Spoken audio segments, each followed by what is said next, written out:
नमस्कार, मैं हूं आपके साथ मयंक। देखिए, ईरान से एक बड़ी खबर आई है। ईरान के जो चीफ ऑफ स्टाफ हैं अब्दुल रहीम मुसावी, जनरल अब्दुल रहीम मुसावी, इनकी तरफ से एक बयान आया है और ये बयान उन्होंने इजराइल को लेकर दिया है और बड़ा स्पेसिफिक बयान दिया है।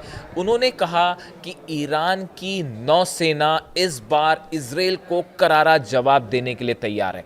उन्होंने इस तरफ भी इशारे किए हैं कि ईरान कुछ ऐसा कर सकता है इस बार, अगर इस बार हमले हुए तो ईरान की तरफ से एक ऐसा कदम उठाया जाएगा जिससे पूरा इजराइल और अमेरिका हैरान रह जाएंगे और इससे सख्त जवाब पहले इजराइल को कभी नहीं मिला होगा। इस तरह का उन्होंने बयान आया है। उन्होंने एक बड़ा इंडिकेशन दिया है ईरान की नौसेना को लेकर, ईरान की नेवी को लेकर। देखिए, हाल ही में 28 नवंबर जो बीती गई इसमें जो है ईरान का नौसेना दिवस था, नेवी डे बनाया गया वहाँ पे। और इस मौके पर जनरल जो है अब्दुल रहीम मुसावी जो है वो वहाँ पे चीफ ऑफ स्टाफ जो थे वो वहाँ पे पहुँचे हुए थे और उस दौरान उन्होंने ये बयान दिया। देखिए, उन्होंने ये बात कही कि this strategic force is prepared to deliver a decisive and regrettable response to any potential aggression or attack by our enemies। हमारे दुश्मनों ने अगर हमला किया तो उसको करारा जवाब देने के लिए ईरान की नौसेना पूरी तरह से तैयार है और इस बार ऐसा जवाब दिया जाएगा जिसे इजराइल कभी नहीं भूल पाएगा। इस तरह की बात उन्होंने कही। साथ ही में उन्होंने एक और जो बड़ी बात कही है, ये इसको 12 दिन की जंग के बाद ईरान की नौसेना की तैयारियों से जोड़कर देखा जा रहा है। वो क्या तैयारियां हैं उसके बारे में मैं आपको बताऊंगा, लेकिन एक बार जो चीफ ऑफ स्टाफ है अब्दुल रहीम मुसावी, इनके इस बयान को समझना ज़रूरी है कि इन्होंने इसको कैसे 12 दिन की जंग के बाद क्या इन्होंने इशारे किए हैं। दिस स्ट्रैटेजिक फोर्स, यानी कि वो नेवी की बात कर रहे हैं ईरान की। This strategic force during recent incidents and threat specially following the 12-day war was imposed by United States and Zionist regime against Iran has once again demonstrated its capabilities, power and full readiness to deliver a decisive, effective and regrettable response to any potential aggression or attack. Utilizing domestic capabilities, operational initiatives and the spirit of its brave fighters। देखिए, इसमें जो दूसरी बात है वो बहुत अहम है। देखिए, इनकी जो ये दूसरी बात इन्होंने कही ये बेहद महत्वपूर्ण है। इनका कहना ऐसा है कि ईरान ने अपनी डोमेस्टिक वेपन्स तैयार किए हैं, नेवी के लिए डोमेस्टिक कैपेबिलिटीज़ तैयार की हैं, ऑपरेशनल इनिशिएटिव्स जो हैं वो ईरान ने लिए हैं और हमारी नौसेना पूरी तरह तैयार है। अब ये इशारा किस तरफ कर रहे हैं, मतलब इनकी जो मोटी मोटी बातें थी वो दो बात थी। पहली कि अगली बार अगर इजराइल की तरफ से हमला होता है तो नौसेना एक बड़ी भूमिका में होगी ईरान की, जो पिछली बार जितनी बड़ी भूमिका थी उससे कहीं ज़्यादा बड़ी भूमिका होगी। बात नंबर 2 जो उन्होंने कही कि ईरान ने अपने लेवल पे, डोमेस्टिक लेवल पर वेपन्स, टॉर्पिडोज और एंटी शिप मिसाइल्स जो हैं वो तैयार किए हैं, जिसका कई बार जो है उन्होंने परीक्षण भी किया है। देखिए, अगर हम ईरान की नौसेना की बात करें और इनकी बात करें जो इन्होंने इशारा किया है बड़ा, वो क्या कहता है। देखिए, 1980 के समय में जब बात है 1980 की, जब ईरान की जो नौसेना थी उसके पास कुछ मिसाइल लॉन्चर्स थे, कुछ शिप्स थे, उससे वो कुछ रॉकेट्स और छोटी जो मिसाइल्स हैं बस वही लॉन्च कर पाते थे। लेकिन देखिए, उसके बाद पिछले कुछ दशकों में आज स्थिति ये है कि ईरान की जो नौसेना के जहाज़ हैं वो चीन, रशिया, साउथ अफ्रीका, यहाँ तक कि लैटिन अमेरिका के हार्बर्स तक, बंदरगाहों तक पहुँच रहे हैं। वेनेजुएला के आसपास भी पहुंच रहे हैं। इस तरह की खबरें आई कि ईरान जो है वो वेनेजुएला की बड़ी मदद कर रहा है, ड्रोन्स के ज़रिए भी और कुछ जहाज़ों के ज़रिए भी हथियार पहुंचाने की कोशिश है। इस तरह की बातें भी आ रही हैं।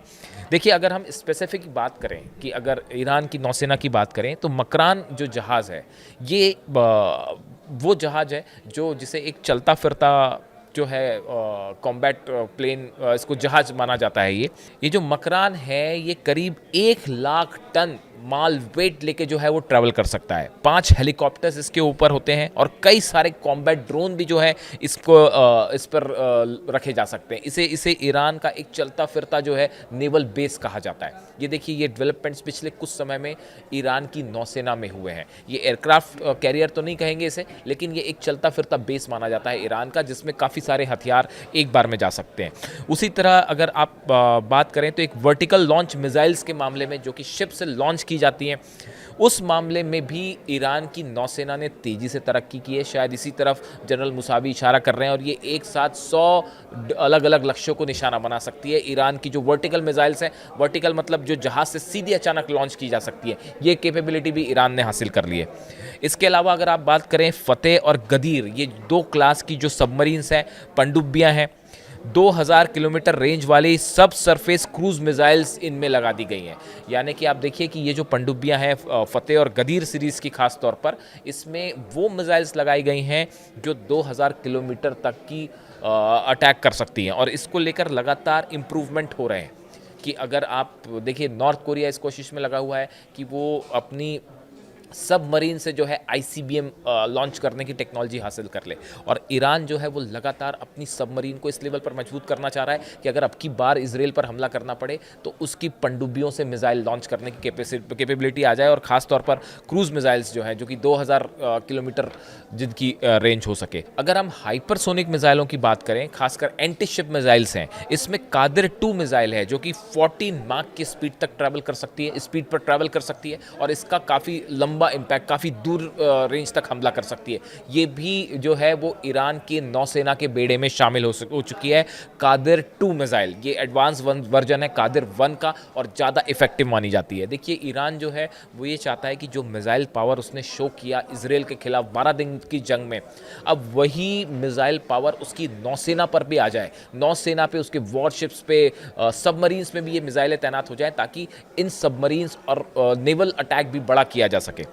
उसी तरह देखिए, ड्रोन्स जो है, ईरान ड्रोन के मामले में भी बहुत एडवांस है और बताया जा रहा है कि फेलिकन 2 जो ड्रोन है, इसका इस्तेमाल किया जा रहा है जो जामरान डिस्ट्रॉयर है उसके ऊपर से, यानी कि जहाज़ के ऊपर से ड्रोन्स फ्लाई करके दुश्मन को निशाना बनाने की कैपेबिलिटी भी ईरान ने हासिल कर ली है और लगातार इसमें एडवांसमेंट हो रहा है कि अगली बार जो ड्रोन लॉन्च किए जाएँ वो समंदर से लॉन्च किए जाएँ। और इसी का नतीजा है कि आज आप देखिए, फारस की खाड़ी की बात करें, हिंद महासागर की बात करें, लाल सागर की बात करें, यहाँ तक कि अटलांटिक महासागर की भी अगर बात होती है तो यहाँ सब जगह जो है वो ईरान की नेवी का प्रेजेंस देखा जा रहा है, ईरान के जहाज़ों का प्रेजेंस देखा जा रहा है और 7500 से ज़्यादा व्यापारिक जहाज़ों को एस्कॉर्ट किया है ईरान ने पिछले कुछ समय में। सोमाली समुद्री जो लुटेरे हैं उनका मुकाबला किया और चीन और रूस के साथ मिलकर जो है वो संयुक्त जो है वो सुरक्षा अभ्यास भी हुआ, डिफेंस ड्रिल भी की गई समंदर में। यानी आप देखिए, बड़े पैमाने पे ईरान अपनी नेवी को मजबूत करने में जुटा हुआ है। अब इसकी 3 वजह है। ऐसा क्यों कहा जा रहा है कि ईरान की नेवी जो है वो इजराइल पर भारी पड़ सकती है? इसकी 3 वजह है। पहला, इजराइल की जो नौसेना है, जो नेवी है, वो छोटी है, उसके पास उतनी ज़्यादा नंबर्स के मामले में उतनी ज़्यादा संख्या नहीं है कंपैरेटिवली। अगर आप इजराइल की आर्मी की बात करें, एयरफोर्स की बात करें, उस मुकाबले में इजराइल की जो नेवी है वो कमोबेश छोटी है और उतनी पावरफुल नहीं मानी जाती, पहली वजह। दूसरा, देखिए, अभी तक इजराइल का मेन फोकस रहा है ग्राउंड ऑपरेशंस पे, चाहे वो गज़ा में हो, चाहे लिबनान में हो, चाहे गोलन हाइट्स वाले इलाके में हो, चाहे सीरिया में, ग्राउंड ऑपरेशन या फिर एयर स्ट्राइक्स, ये 2 मामलों में इजराइल का फोकस रहा है, लेकिन नेवी के मामले में ज़्यादा फोकस नहीं होता है, दूसरी वजह। तीसरी कि समंदर में ऑपरेशन के जो है पर्याप्त संसाधन, जो रिसोर्सेज हैं, वो इजराइल के पास नहीं है, जो कि समुंदर में जो बैटल्स होते हैं, सी बैटल्स को काउंटर करने के लिए। ये 3 वजह है जिसके चलते ईरान ने बड़ी रणनीति बनाई है कि कैसे इस बार समंदर के जरिए इजराइल को घेरा जाए और अगर युद्ध होता है तो समंदर से स्ट्राइक की जाए इजराइल के ऊपर। इस बड़े प्लान पे ईरान काम करना शुरू कर चुका है और जनरल मुसावी के जो बयान आए उसको डिफेंस सेक्टर में इस तरह से जोड़कर देखा गया कि ईरान की जो नेवी की तरफ इशारा है, ये आने वाले वक्त में इजराइल के लिए एक बड़ी चुनौती साबित हो सकता है। इससे जुड़ी जो भी अपडेट होगी या इससे जुड़े जो भी एडवांसमेंट होंगे, डेवलपमेंट्स होंगे, हम आप तक पहुँचाएंगे। Thank you so much.